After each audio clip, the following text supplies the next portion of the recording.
افطار اور سحری کا وقت بڑا مقبول وقت ہے، دعا کیا کرو۔ اور یہ بھی کہہ دوں کہ آج کل یہ جو فیشن والی افطاریاں چلی ہیں مت جایا کرو اس میں، کہاں کہاں سے چندہ کر کے حرام و حلال کی تمیز کیے بغیر اٹھا کر لے آتے ہیں۔ اس میں کون آ رہے ہیں؟ وہ فلاں سنگھ صاحب آ رہے ہیں اور وہ فلاں صاحب آ رہے ہیں جنہیں استنجا کا طریقہ نہیں، جنہوں نے روزے نہیں رکھے ہیں، ان کے لیے افطار پارٹیاں ہوتی ہیں۔ مسلمان تو کافر جنہوں نے روزے نہیں رکھے ان کے لیے افطار پارٹیاں کر رہا ہے۔ تیرے شہر کی کنارے کی جو غریب بستی کے مزدوروں کی چھوٹی چھوٹی بچیوں جو پابندی سے روزہ رکھتی ہے، وہ کھجور پانی کھا کر کے پھر کھچڑی کھانے بیٹھ جاتی ہے۔ تو نے کبھی ان کو افطار کرانے کا سوچا؟ یہ جو دن بھر حلق تک کے کھا کے آ رہے ہیں اور رات کو شراب کے نشے میں ڈوب جائیں گے، تم ان کے لیے افطار پارٹیاں رکھتے ہو؟ شرم آنی چاہیے مسلمانوں کو۔ لیڈروں نے فیشن بنایا اور جو چمچے ہیں حکومت کے انہوں نے جو ہے وہ اس کو رواج دے دیا۔ اب سب جا رہے ہیں۔ کچھ تو کہتے ہیں کہ سید صاحب ہم تو جیب میں اپنی کھجور لے کر جاتے۔ میں نے کہا واہ متقی صاحب، جیب میں آپ اپنی کھجور منہ میں ڈالنے کے بعد پھر کیا کھاتے ہیں؟ وہی تو سب کھاتے ہیں، وہ بھی کافروں کے ساتھ بیٹھ کر۔ اتنا مقدس وقت آپ کافروں کے ساتھ گنوا دیتے۔ میری گفتگو کو آپ سمجھ رہے ہیں میں کہاں بول رہا ہوں اور کس نہج پہ بول رہا ہوں۔ اور میری عادت ہے کہ میں زہر کو شہد نہیں کہہ سکتا، مجھے اپنی قوم کو بیدار۔ ہاں افطار ہی کرنا کسی کے ساتھ ہے تو مسجد میں چلے آؤ، یہاں اللہ کے بندے ہوں گے، امیر غریب چھوٹے بڑے سب ہوں گے، اور نہیں تو اپنی اولاد کے ساتھ ہی بیٹھ کے افطار کر لو۔ ورنہ پھر اگر افطار پارٹیوں کا شوق ہے، میں ہر افطار پارٹی کا مخالف نہیں ہوں۔ سیاسی لیڈران کہاں سے افطار پارٹیاں کرنے لگے؟ رشوت کے پیسوں سے، بیت المال سے۔ سرکار غوث الاعظم دستگیر فرماتے ہیں لوگوں خون سے روزہ افطار نہ کیا کرو۔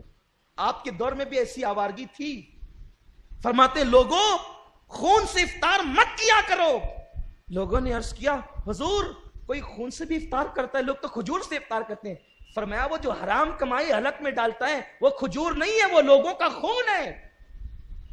دن بھر کھانے پینے سے محفوظ رہا، اور جب افطار کی قبولیت کا وقت ہے، کون سا قبولیت کا وقت؟ میرے آقا فرماتے ہیں روزے دار کو دو خوشیاں ہیں، ایک تو افطار کی، دوسرا دیدار الہی کی۔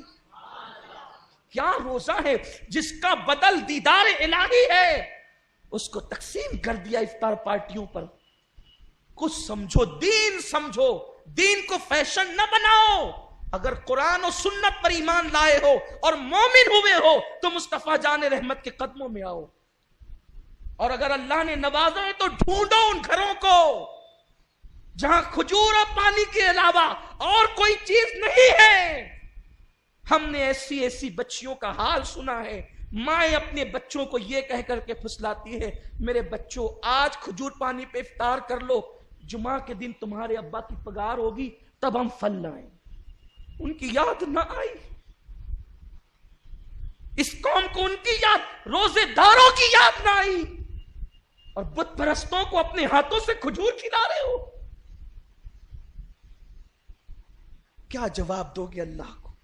میرے رسول نے فرمایا صلی اللہ علیہ وآلہ وسلم جس کا پڑوسی بھوکا ہو اور وہ پیٹ بھر لے، مصطفیٰ کریم نے فرمایا وہ مومن نہیں ہے۔ کہاں ہے دین؟